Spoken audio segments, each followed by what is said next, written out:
जाएगा। कुछ तथाकथित जियोपॉलिटिक्स के पंडित जो कभी न्यूज चैनल की डिबेट्स में बैठते हैं और कभी यूट्यूब पर गाल बजाते हैं, ये तक कहने लगे कि अब भारत के लिए पीओके लेना असंभव हो गया है। क्यों? क्योंकि अरब नाटो बनने पर नियम होगा एक देश पर हमला बराबर सब देशों पर हमला। यानी अगर कल भारत पाकिस्तान के खिलाफ पीओके लेने के लिए कोई ऑपरेशन करता है या फिर पहलगाम जैसे किसी आतंकी हमले का बदला लेने के लिए पाकिस्तान पर स्ट्राइक करता है, तो ये हमला सिर्फ पाकिस्तान पर नहीं बल्कि पूरे अरब देशों पर माना जाएगा और फिर सारे अरब देश भारत से भिड़ने चले आएंगे। अब आप सोच रहे होंगे, अरे बाप रे, ये तो बहुत बड़ा खतरा है। लेकिन जरा रुकिए, असलियत कुछ और ही है। हकीकत सुनेंगे तो आपको हंसी आएगी और उन बड़े बड़े पंडितों पर से भरोसा भी उठ जाएगा जो सिर्फ डर दिखाने के धंधे में लगे हैं। दरअसल हुआ क्या, आपको बता दें, कल देर रात तक कतर की राजधानी दोहा में, हाँ वही दोहा जहां पिछले हफ्ते इजराइल ने हमला किया था, वहां पर अरब देशों का बड़ा सम्मेलन रखा गया। इसमें राजाओं से लेकर राष्ट्रपति और क्राउन प्रिंस तक सब जुट गए। एजेंडा था अरब नाटो बनाने का, यानी अगर भविष्य में इजराइल किसी अरब देश पर हमला करे तो सब अरब देश मिलकर जवाब दें। ऐसा संगठन जो अरब देशों को सुरक्षा दे और उन्हें अमेरिका या यूरोप पर निर्भर न रहना पड़े। दोस्तों, अब यही बात सुनकर भारत में भी कुछ लोग उछल पड़े कि अब तो अरब देश एक हो जाएंगे और भारत के खिलाफ मोर्चा खोल देंगे। लेकिन हकीकत कुछ और ही निकली। फाइनली कॉन्फ्रेंस शुरू होते ही माहौल बिगड़ गया। आपस में इतनी खींचतान हुई कि आधे घंटे के अंदर अंदर, यानी सिर्फ 30 मिनट में, एक एक करके राष्ट्रपति और शासक वहां से उठकर भाग गए और वापस अपने देश चले गए। नतीजा ये कि अरब नाटो का सपना शुरू होने से पहले ही धराशायी हो गया। असल में हुआ ये कि इजिप्ट के राष्ट्रपति अब्दुल फतेह अल सीसी ने एक प्रस्ताव रखा कि सब देश मिलकर एक साझा सेना बनाएं। जो पैसा दे सकता है वो पैसा दे, जो फौज दे सकता है वो फौज दे और जो हथियार दे सकता है वो हथियार दे। मतलब सब मिलकर एक कॉमन आर्मी बनाएं। लेकिन जैसे ही ये प्रस्ताव आया, उसे यूएई और कतर ने तुरंत खारिज कर दिया। अब आप सोचेंगे, भला ऐसा क्यों, खासकर कतर ने क्यों? जबकि कतर तो पिछले हफ्ते इजराइल से पिट चुका है, उसे तो सबसे ज्यादा इस तरह की आर्मी की जरूरत थी। तो इसका जवाब है लीडरशिप की लड़ाई। कतर और यूएई को लगा कि अगर ये प्लान पास हो गया तो इजिप्ट सबसे ऊपर बैठ जाएगा और पूरा अरब नाटो उसी के कंट्रोल में होगा। और ये बात वो किसी कीमत पर बर्दाश्त नहीं कर सकते थे। बस यहीं से बवाल शुरू हो गया। चलिए आगे की डेवलपमेंट भी समझते हैं, लेकिन आगे बढ़ने से पहले इस वीडियो को लाइक करके चैनल को सब्सक्राइब जरूर कर दीजिए, क्योंकि हम आपके लिए बड़ी ही मेहनत के साथ ऐसी वीडियो को हर रोज लाते हैं। तो दोस्तों, जैसे ही इजिप्ट का प्रस्ताव रिजेक्ट हुआ, मिस्र के राष्ट्रपति अब्दुल फतेह अल सीसी गुस्से में मीटिंग छोड़कर सीधे अपने देश लौट गए। मतलब कॉन्फ्रेंस आधे घंटे भी नहीं चल पाई और पहली दरार सामने आ गई। इसके बाद तुर्की ने भी अपने तरीके से दखल देने की कोशिश की। उन्होंने आधिकारिक प्रस्ताव तो नहीं रखा, लेकिन यह जरूर कहा कि हम भी इसमें शामिल हो सकते हैं। लेकिन अरब देशों ने साफ मना कर दिया। क्यों? क्योंकि अगर तुर्की शामिल होता तो एर्दोगान पूरी दुनिया में शोर मचाते फिरते कि देखो, ऑटोमन साम्राज्य वापस आ गया और सारे अरब देश हमारे नेतृत्व में हैं।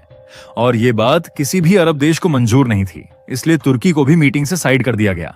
अब जरा सोचिए, अरब नाटो बनाने का सपना था, लेकिन आधे घंटे में ही एक एक करके सारे देश मीटिंग छोड़कर भाग गए। आखिर में जाते हैं। पहली बात, क्या सऊदी अरब कभी मान लेगा कि ईरान की सेना उसके देश में आकर ऑपरेशन करे? बिल्कुल नहीं। और दूसरी बात, क्या ईरान कभी चाहेगा कि सऊदी या तुर्की को लीडरशिप मिले? कतई नहीं। वहीं तुर्की खुद कहता है कि वो पहले से नाटो का सदस्य है, इसलिए कमान उसे मिलनी चाहिए। तीसरी बात, इजिप्ट कहता है कि हम सबसे न्यूट्रल हैं, हमारी रूस से भी पटती है और अमेरिका से भी, इसलिए लीडरशिप हमें मिलनी चाहिए।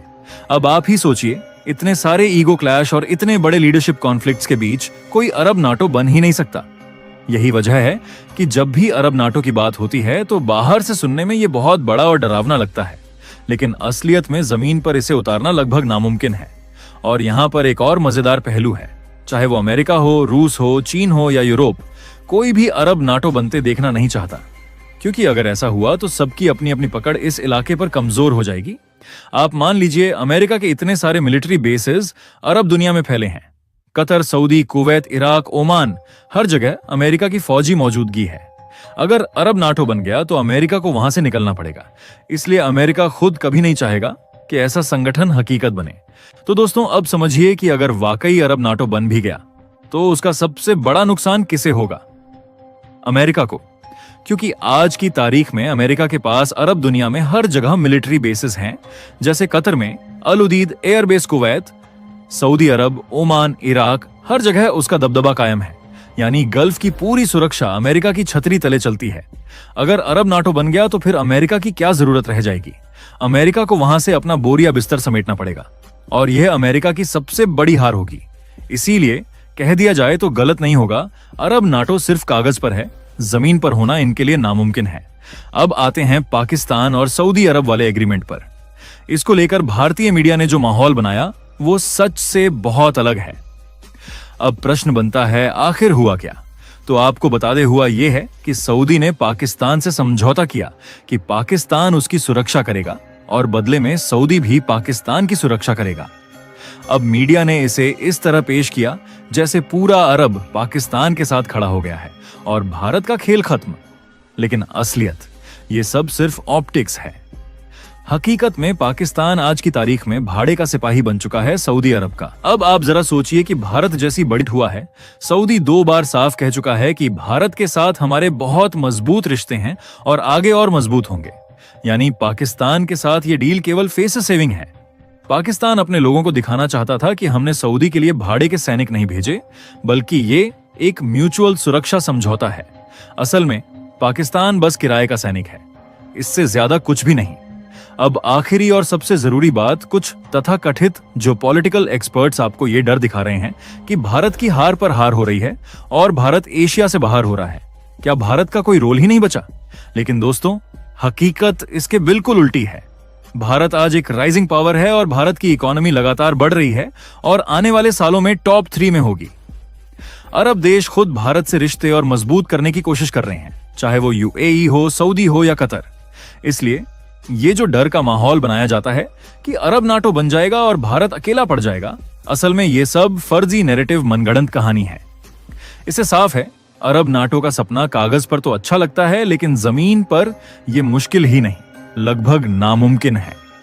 और पाकिस्तान सऊदी का समझौता असल में पाकिस्तान का भाड़े का सैनिक समझौता है और भारत को डरने की कोई जरूरत नहीं। बल्कि भारत आज की तारीख में इतनी बड़ी शक्ति है कि अरब देश भी भारत से रिश्ते खराब करने की हिम्मत नहीं करेंगे। चलिए, इस वीडियो में इतना ही बाकी।